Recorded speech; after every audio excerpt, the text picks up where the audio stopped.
Well, those of us who make it our business to read the Apple virtual reality tea leaves were handed another clue to the company's VR future today.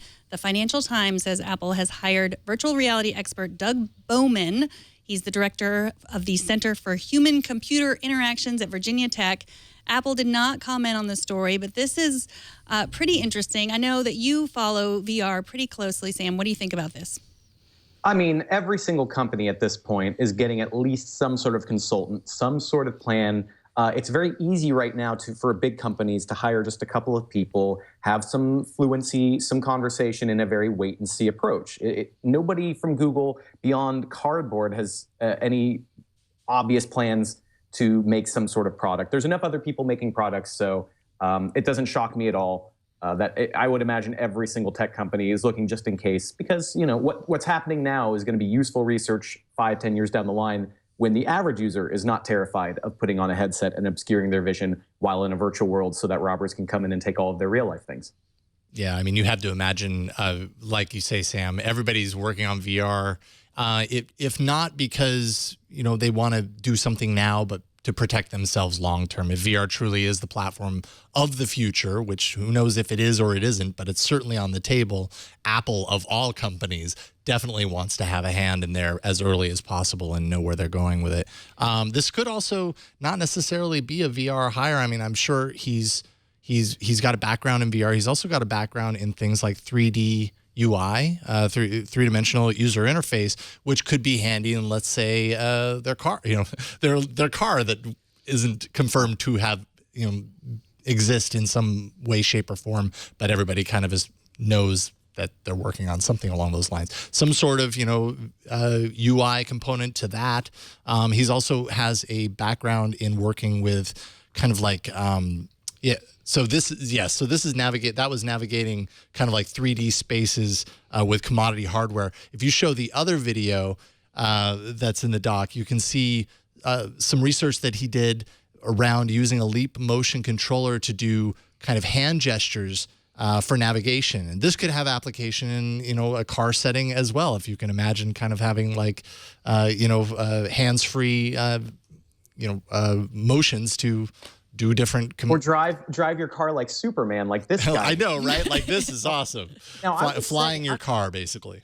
I'm super interested in 3D interfaces in general because augmented reality is really where the future is. The idea that you wear a pair of Google glasses that aren't nearly as ugly or terrifying, where you can have interfaces appear in your near vision, whether it's you see your web browser sort of floating in front of you, or you walk past a building and it's got information like a phone number, how to reserve, what the menu is. It's nothing. If augmented reality interfaces really happen, Apple, I would be shocked to not see at the very forefront of saying, here's how you are going to interface. Here's how you're going to control everything that you use with a computer. They did so with the iPhone in a way that nobody else ever did. And I'm sure that's on top of everybody's mind in the 5 to 10 year plan from right now.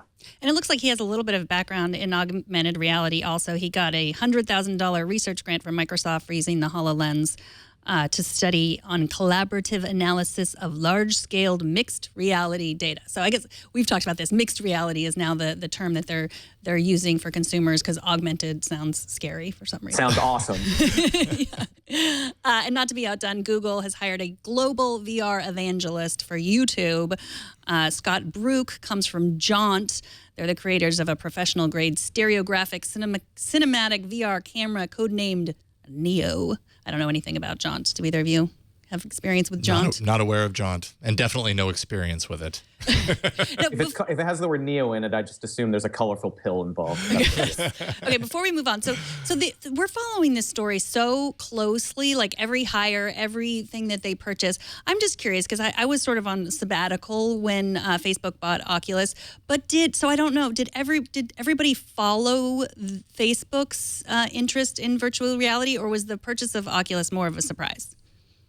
Oh, that was the Facebook purchase was a little surprising. I know they were definitely out there to be acquired. I'd seen the guys at conventions. It was very clear that they needed some big investor in order to really turn their project because they were just doing off of eBay parts as far as the very beginning. I got to try out one of the first Oculus headsets, which was just foam and duct tape. It was actually pretty incredible for the sales pitch version, but The fact that Facebook really jumped in just made it so clear that this was a company that said, gaming is one thing, but we're going to have a social network with some sort of virtual presence combined. It's the future. It's the future of mousing, of interfacing. The idea of a 3D mouse is really this thing that I'm super obsessed with lately, that the idea of a touchscreen is going to seem so old fogey in 12, 15 years. I really think that's going to happen. And so I think Facebook saw this as an opportunity to say, wait, we could be an Apple, we could be a Google, and we can get in on something that they are still kind of clueless about by being with a company with